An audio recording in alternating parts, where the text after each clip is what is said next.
The nation's swine industry is bouncing back after recent disease outbreaks. I'm Clinton Griffiths.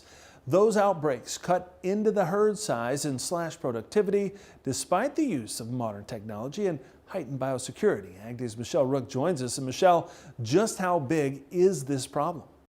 Well, Clinton, it's actually much larger than you'd think. In fact, at the recent International Pig Livability Conference in Omaha, speakers said Mother Nature continues to stay one step ahead of the industry. It's resulted in some big disease outbreaks in main production areas, including Iowa and Minnesota, last year and earlier this year, and it cuts into profit margins for producers. Pig mortality is a costly epidemic in the swine industry, and even with all of today's modern technology, rates have been growing over the last decade. Actually, if you look at the total amount of animals, approximately 1/3 of the animals of swine never make it to market. If we look at mortality through the sows, pre-weaning mortality, nursery, and finishing. DeRushi says the reason is diseases like PRRS develop more virulent strains. The reality is some of the PRRS strains, some of these influenzas, they mutate over time and they survive, and that is what pathogens do and viruses. They figure out ways to keep surviving as we imply better technology, better protocols. Speakers at this year's International Pig Livability Conference say this has caused a paradigm shift to look at the productivity of a sow based on pork produced per lifetime.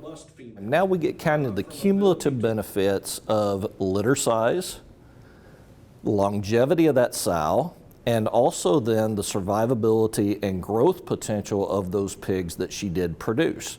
But Lawrence says that also includes the survivability of the offspring, which is a challenge with disease. We're losing way too many pigs from the time they're born until they actually reach market weight, which further drives up the cost of production to produce the pork. To prevent disease, the industry is working to curb the viruses and bacteria that cause PRRS and PED, which survive in feed. What we're working hard on is doing the research and investigating, is there something potentially we can do to the feed for the sows that's going to prevent the viruses from surviving and then being transmitted to the sows, and then give the pigs and the sows a production impact at the end of the day. Researchers are also looking at ways to build immunity in the sow herd through nutrition and proper care after gestation to decrease culling rates. We need to be thinking about how to care for her during that transition period. Between gestation and lactation, there's a period of about 1 week that's extremely demanding, and it's when we see the greatest loss of animals. And so we want to make sure that we're addressing that in terms of appropriate animal care and identifying those animals that need assistance sooner.